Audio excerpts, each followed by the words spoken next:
mag-block ko ba? Bagong ano to, hotel? Bagong ano ba, no? Bagong gawa din. Mall yata. Diba makita ba? Kasi pumunta tayo dito dati sa Araneta. Nag-dugsyo. Yung nag-Starbucks yan, bigla. Hinahanap ko kayo. Kaya di. Naghingo. Sabi ni Ma'am, dyan, ano yung sabi mo nga sa amin ni King Ma'am, dyan lang kayo, ano yun? Diyan dali lang kami. Tapos umiinom kami ng kape ni Bibigan. Tapos umikot kaya, huli kami. Ay! Huli! Okay. Nahuli. At ito, buha muna tayo ng mga field report. Tawa ng tao si Bibigan. Tawa na. Civil Society Group. Ay, mall, Ma'am. Alam mo, masyal tayo dito pag ano, ayan ang mall.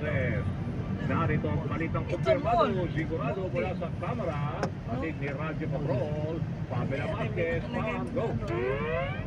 Design sa nagbaba. Kasi hindi pa gawa ba? Dahil pinangunahan niya si House Parang doon sa ano ba, balintawak lang pumunta tayo sa Ayala Mall. Clip, ano yun ba? Doon sa may Ayala Mall, diba doon tayo dati nagpunta, yung nagpa-steamer store. Oo, di ba no? Doon tayo lagi. Pero ito mas malaki. Laki kaya. Liz, ang laki Liz no? Ang haba hanggang doon, papunta doon. Siniyak niya si Dre, nagsasama sa pinal na bersyon ng resolusyon ang mga naging mungkahi at puna ng mga grupong dumalo. Matatadaan sinihain ng House Resolution 94 para sa mas bukas na budget process at pahintulutan ng civil society groups sa maging budget watchdog sa mga magiging pag-dinig ng House Appropriations Committee. Layunin din itong palakasin ng citizen oversight at palawigin ang pagsusuri sa alokasyon ng pondo ng pamahalaan. Pag-itiyak pa niya si Dre, marami pa silang iimbitahan mula sa ilang pang sektor para sa mas malawak na representasyon at partisipasyon. At yan ang balitang kumpirmado, sigurado. Ito ang Radyo Patrol. Pamela Vasquez, DZMM. Maraming salamat, Pamela Vasquez. Ito pa isang report, dalawang matataas na police official binalasa ng PNP. Narito ang balitang kumpirmado, sigurado, Radyo Patrol, Marlene Padiernos. Marlene. Dahil pinagpalit ng pamaraan ng Philippine National Police ang posisyon ng dalawang general nito.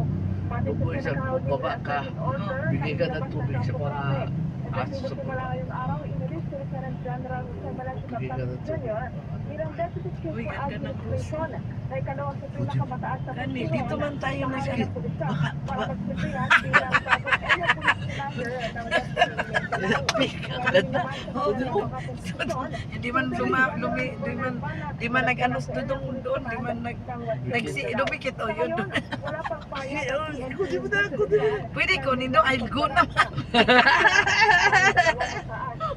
Dati nagdadakaw ko. Tapos nangati ako dito. Sabi ko, Tuloy na yung ganito. sabi niya. Ala, nakalimutan ko magsuot ng bululoy. Ay, oo. Kailan si... Thank you very Meron much, naman. Marlene Padiernos. Ay, nakalimutan. Ngayon ko lang rin napansin. Huli na yung CCTV. Oh? Namin CCTV din. Ulit daw ako. CCTV daw may sabi ni Dodo. No, Ulit ako, Dok. No, Bakit? Ay, kasi nag-isang rose no yun. cap. End cap, no? Ha? Wala na nga dumadaan yung motor. Wala na daw, sabi ko. Wala nang dumadaan ng Wala motor na dito. dumadaan ng motor ulit. End cap. Oh, yung End sabi cap mo, yun. tingnan mo yung No motor dito na, abrasion. oh, kita mo dati dumadaan dyan yung motor ngayon, di na dito, walang tao, ma'am, dyan. Ako lang mahuli doon, patay. Hindi, siya hulihin. Oh, ikaw dulihin kasi sumitsin. Ikaw yung driver eh. Oh, ikaw daw. Siya hulihin. Oh, tao, hindi ko. Ano ka mahuli? Oh, Siyempre yung plate number ako kunin. Ayaw. Siya hulihin. Kaya hindi siya papayag. Kaya hindi siya titikit. Kaya hindi siya didikit. sabi ko, sabi 9:30 pwede kayo. Sabi ko, di ba coding? Ito sabi pwede ba dumaan sa itsa? Kakansot daw. Tama-tama, nakalupa. At yan ang balitang kumpirmado, sigurado ito ang Ah. Radyo Patrol. Ibig sabihin, hindi rin tayo pwede maaga kasi coding pa, ma'am. Maraming salamat, Steve Brown. Pwede, hindi, pag Radyo hindi. Patrol. Tama pala, tama lang. Dapat 10 talaga, ma'am, no? Oo, hindi man tayo Bago dumaan ng mag-10, itsa ngayon, bago 10. mag-10. Kaya nga, bago mag-10 kasi 10 dito na tayo Alright, sa sa itsa. programang Kabayan at ihatid lang natin dahil kasalukuyan merong press conference ang Office of the Vice President sa pamamagitan ng kanilang spokesperson si Ruth Castello.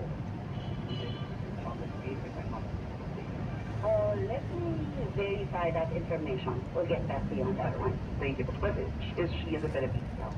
I will get back to you on that. Okay, thank you. It's August 7. Today. Okay. Nung pagbalik ni Bibi Sara po dito sa Pilipinas, nakita po ba kayo ma'am and then may feeling ba siya sa inyo, especially sa institution po? Doon sa, kasi pagbalik niya, the day after, she went to Marinduque.